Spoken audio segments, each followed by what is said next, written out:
ফেব্রুয়ারিতে শুরু হয়ে ঐকমত্য কমিশনে কিন্তু আমরা বিভিন্ন রাজনৈতিক দল কথা বলেছি এবং সেখানে আমরা অত্যন্ত সম্মানের সাথে একজনের সাথে আরেকজন দ্বিমত প্রকাশ করেছি,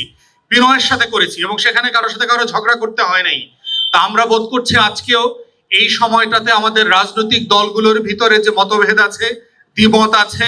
এই দ্বিমতের আলোচনায় যেন আমরা বিভেদের দিকে জড়িয়ে না যাই।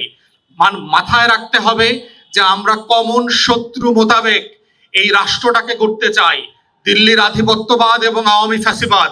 এই সাপেক্ষে যেখানে আমাদের লড়াই, সেই লড়াইতে আমাদের যে কমন জায়গা আছে, এই কমন জায়গাতে আমরা কোনো কম্প্রোমাইজ করব না এবং এই কমন জায়গার বাহিরে আমাদের যত একমত দ্বিমত আছে সেগুলো আমরা সম্মানের সাথে আমরা চালিয়ে যাব।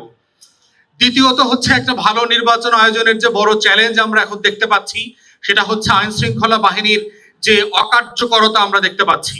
প্রশাসন এবং বিভিন্ন বাহিনী যেই লেভেলে তাদের রোল প্লে করার কথা ছিল সেটা আমরা দেখতে পাচ্ছি না, বরং দেখতে পাচ্ছি যে প্রশাসনের ভিতরে কিভাবে আওয়ামী ফ্যাসিবাদ কাজ করতেছে, কাছের হয়ে বন্ধু বেশে কিভাবে খলনায়কের মতো কাজ করে বাংলাদেশটাকে একটা ব্যর্থ রাষ্ট্র পরিণত করবার জন্য চেষ্টা করতেছে। এবং সেই জায়গাতে আমরা দেখতে পাচ্ছি দায়িত্বশীল পদে থেকে যেভাবে দায়িত্বহীন মন্তব্য করছেন বিভিন্ন রাষ্ট্রের বিভিন্ন পদে থাকা মানুষজন, যেটা কোনোভাবে নির্বাচনের আগে কাম্য হতে পারে না। তাই আমাদের সকল রাজনৈতিক দলের পক্ষ থেকে আমরা বারবার বলেছি এবং আহ্বান করেছি যে আমাদের আইন শৃঙ্খলা পরিস্থিতি অ্যাড্রেস করবার জন্য কার্যকর ডিসাইসিভ ভূমিকা আমরা দেখতে চাই। তা না হলে যেটা হবে যে আপনারা এই 2001-এর পরের যে একটা ভালো নির্বাচন করবার স্বপ্ন দেখতেছেন এবং দেখাচ্ছেন, সেই রকম একটা সুষ্ঠু ভালো নির্বাচন আয়োজন করা সম্ভব হবে না। তাই সেই জায়গাতে আমরা সম্মিলিতভাবে সকল রাজনৈতিক দল ঐকমত্য কমিশনে বসে যেভাবে একমত দ্বিমত করে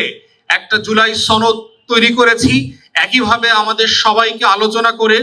এবং এই সম্মিলিত প্রয়াসের মধ্য দিয়ে প্রশাসনকে কার্যকর করে একটা ভালো নির্বাচন করতে হবে। এবং আজকেও আমরা দেখলাম সাভারের স্মৃতিসৌধে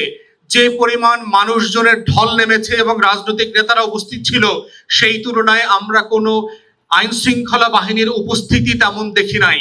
এবং যেই লেভেলে ঘটনা ঘটার মতো একটা পরিবেশ পরিস্থিতি তৈরি হয়ে থাকে, সেখানে যে পরিমাণ আশ্বস্ত করবার প্রয়োজন হয় আইন শৃঙ্খলা বাহিনীর